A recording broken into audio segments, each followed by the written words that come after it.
vamos a ver de qué manera ellos empezaban a adoptar esa geografía y le empezaban a apropiarla como parte de su paisaje cultural. ¿Cuáles son las evidencias lingüísticas? El náhuatl, el grupo náhuatl, proviene del árbol de lengua yuxo-aztecas, que es este que vemos acá, el proto-yuxo-azteca, cual se divide en proto-yuto, proto-sonorense, y del sonorense que se empieza a derivar del grupo aztecoide, que es de este grupo el cual se deriva directamente del grupo náhuatl, ¿verdad? Que es básicamente esta lengua que se habló, que era el náhuatl, y posteriormente para el posclásico tardío, el tiempo de la conquista, fue el nahuatl. Hoy en día existen aproximadamente 1.300.000 nahuatlantes en todo el mundo. Están concentrados en México, la parte norte de México, Guatemala tiene algunos nahuatlantes todavía. Acá de repente tenemos algunos islitas lingüísticas que quedan de nahuatlante, ¿verdad? Pero aunque puede ser considerada como una lengua que va en camino a ser una lengua muerta, hay ciertos esfuerzos que se están haciendo para revitalizar esta lengua, ¿verdad? Uno de ellos es el doctor Lemus, lingüista salvadoreño, que está desarrollando diferentes proyectos de revitalización de la lengua náhuatl en la zona de los Izáculos. Esta es la distribución histórica y actual del náhuatl, tanto en México como en Centroamérica.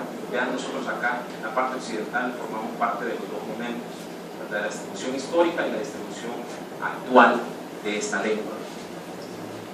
Acá tenemos un mapa bien interesante, donde nos presentan dos momentos.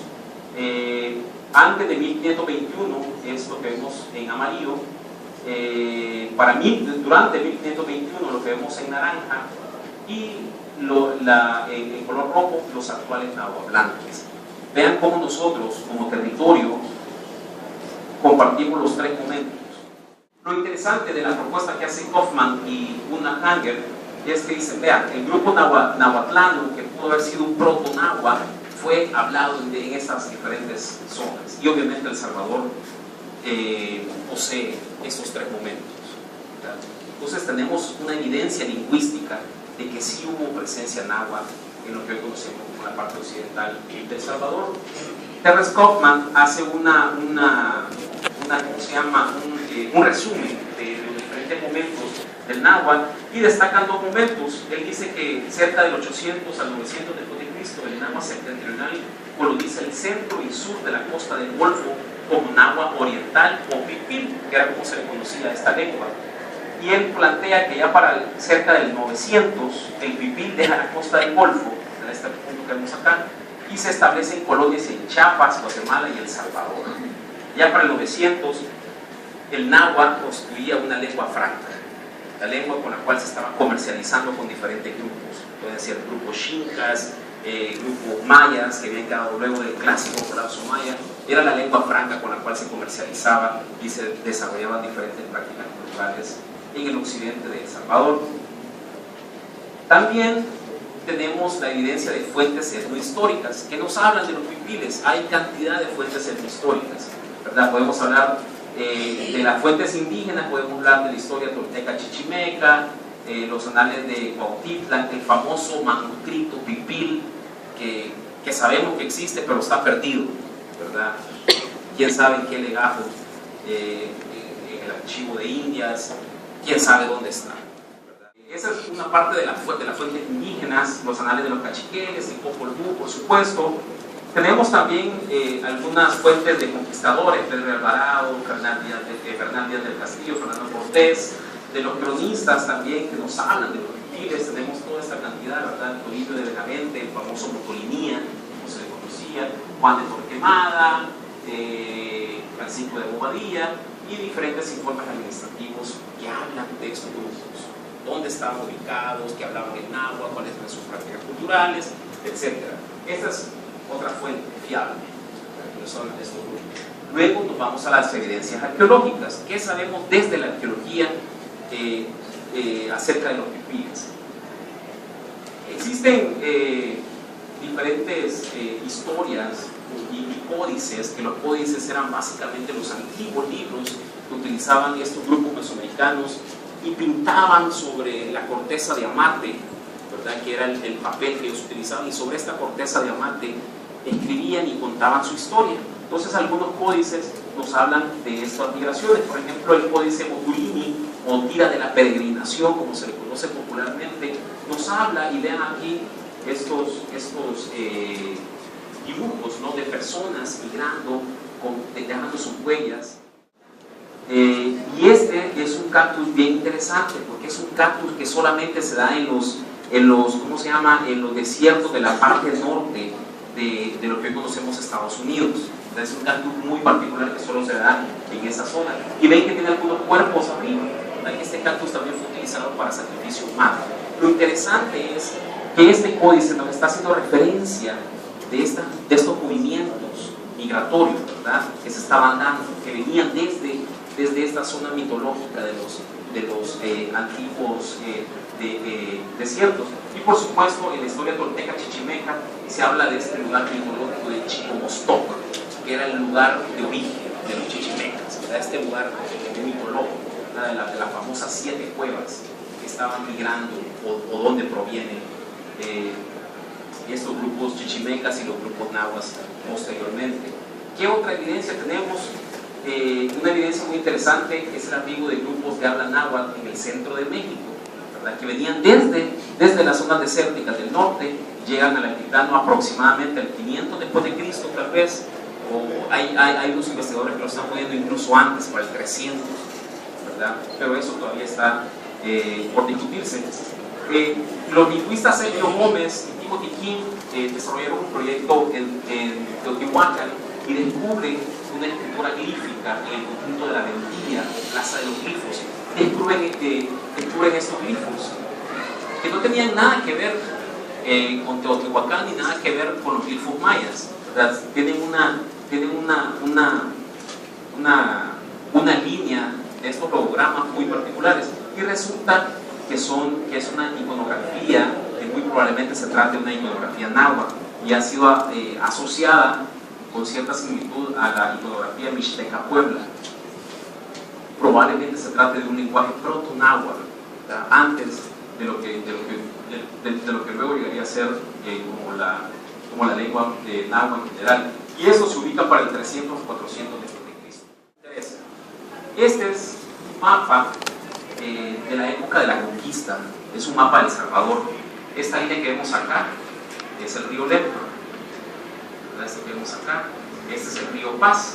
Entonces nos está mostrando básicamente la parte occidental y central de lo que hoy conocemos como El Salvador, ¿verdad? Y cada uno de estos puntos son pueblos náhuatl, ¿verdad? Por ejemplo, Tamanique, Chiltepán, Izúcar, Panchimalco, Comasagua, Cuscatán, Ateo, Huaymoco, Caluco, Izaco, ¿verdad?, Nahuizalco, etc. Entonces, este era el paisaje cultural que existía para la llegada de los españoles aproximadamente en el 1524.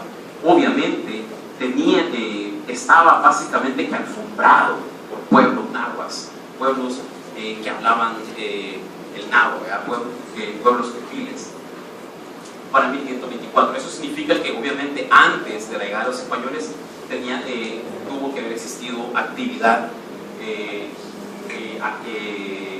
temprana de los grupos nahuas. Estos son algunos de los sitios arqueológicos que se le conocen como sitios de la fase Guazapa, que es una fase arqueológica que fue planteada y descrita por el doctor William Fowler como parte de su tesis doctoral. Él desarrolla esta fase, y es interesante porque esta fase es un análisis cerámico que se hace. La cerámica es bien similar a la cerámica que se encuentra en el altiplano central mexicano. Por ejemplo, sitios como Tula Chico, Tula Grande, hay mucha similitud en la cerámica. Entonces, ¿qué estaban haciendo esta cerámica en el occidente de El Salvador para el 900 después de Cristo? No pudieron llegar de la nada. Obviamente eso indica que hubo un asentamiento. Hacemos el zoom mucho mucho más adentro del territorio salvadoreño y llegamos a lo que hoy conocemos como Cordillera del Bálsamo. Esta es una imagen de la topografía de la cordillera. Vean lo quebradizo de la topografía, ¿verdad? Es bien complicado. Uno se pregunta, bueno, ¿por qué yo voy a escoger esta topografía para vivir? Esta topografía es de origen volcánica. De hecho, esto que vemos acá, entonces si logran ver una pequeña curvatura acá, este es un antiguo volcán. Fue investigado por Walter Hernández, geólogo, junto con un equipo de investigadores, y lograron determinar que se trata de un antiguo volcán milenario, ¿verdad? Entonces obviamente es una zona particularmente difícil para vivir. Pero ¿por qué justo en el posclásico empieza a existir una concentración de sitios acá y no durante los periodos anteriores, el preclásico y el clásico, sino que solamente en el posclásico? Veamos por qué. Desde el 2010 estoy desarrollando el proyecto arqueológico Cordillera del Bálsamo, enfocándome en esta parte de la costa, tratando de entender los patrones culturales que desarrollaban estos grupos, ¿verdad? ¿Por qué se estaban apropiando de ese particular paisaje, ¿verdad? Donde es sumamente difícil, créanme que hoy en día es sumamente difícil llegar a los sitios. Específicamente, en la investigación del 2012, tomamos 4 municipios: el municipio de Teotepeque, el de Jicalapa, el de Chiltepán y el de Tamaní, para poder desarrollar nuestra investigación, nuestro reconocimiento arqueológico, de caminar kilómetros y kilómetros y kilómetros y de poder documentar, registrar y descubrir sitios arqueológicos en esta zona tan particular. Lo que voy a estar mostrando hoy en día van a ser el sitio arqueológico del Panteoncito, luego vamos a ver el letrero, Jicalapa, el letrero del Diablo, Cerro de Unata, Texicio y Caballito. Vamos a hacer un viaje rápido de imágenes para que podamos entender cómo eran estos asentamientos. Ese es el primer sitio, el sitio del Panteoncito, un sitio, si se dan cuenta, es una imagen de Google Earth, se dan cuenta cómo en la cresta de estas lengüetas, que es este sistema de, ven que son como dedos que bajan, ¿verdad? Desde una altura de 1500 metros sobre el nivel del mar, que es este punto, el más alto, que se conoce como la cumbre, y desciende abruptamente hacia la costa, ¿verdad? Entonces, todo este complejo sistema de lengüetas, en la parte alta, en la arista, en la cresta, es donde se estaban ubicando estos sitios. Y aquí tenemos el Panteoncito, un sitio importante que logramos documentar.